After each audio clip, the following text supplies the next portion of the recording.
Narimfuye.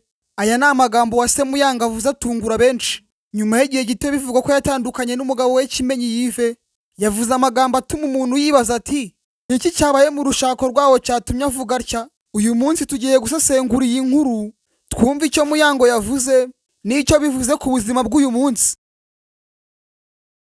Mu minsi ishize ku mbuga nkoranyambaga hakomeje kuvugwa amakuru avuga ko Uwase Muyango yaba yatandukanye n'umugabo we Kimenyi Yves bafitanye umwana w'umuhungu.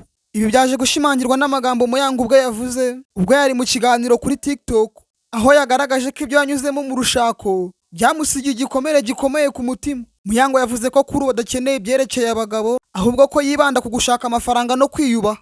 Mu magambo ye yagize ati iby'abagabo nabikuye mu bwonko ndishakira amafaranga, narakunze ndakunda, ariko aho byangejeje narimfuye. Aya magambo yatumye benshi bacika ururondogoro kuko agaragaza uburibwe bukomeye umuntu aba yaranyuzemo.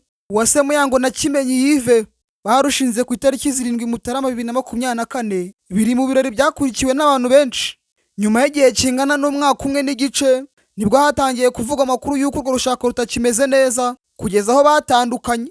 Nubwo impande zombi zitigeze zitanga ibisobanuro birambuye ku cyabaye, amagambo ya Muyango agaragaza ko atigeze abona ibyishimo yifuzaga muri urwo rushako. Iyi nkuru itwigisha ibintu bikomeye.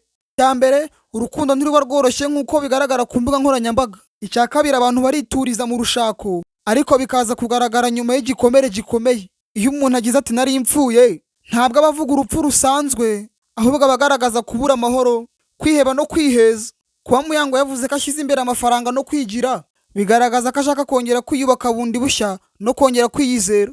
Iyi nkuru ya Muyango itwereka ko urushako rusaba ubwitonzi n'ubwumvikane, kandi ko kwiyubaka no kwikunda ari ingenzi nyuma y'ibikomere. Turifuriza Uwase Muyango amahoro n'imbaraga zo gukomeza ubuzima. Wowe ubitekerezaho iki? Andika igitekerezo cyawe muri komenti, kandi ntibagirwe follow cyangwa subscribe kugira ngo ujye ubona n'izindi nkuru nziza twashyize ku mbuga nkoranyambaga zacu. Murakoze cyane.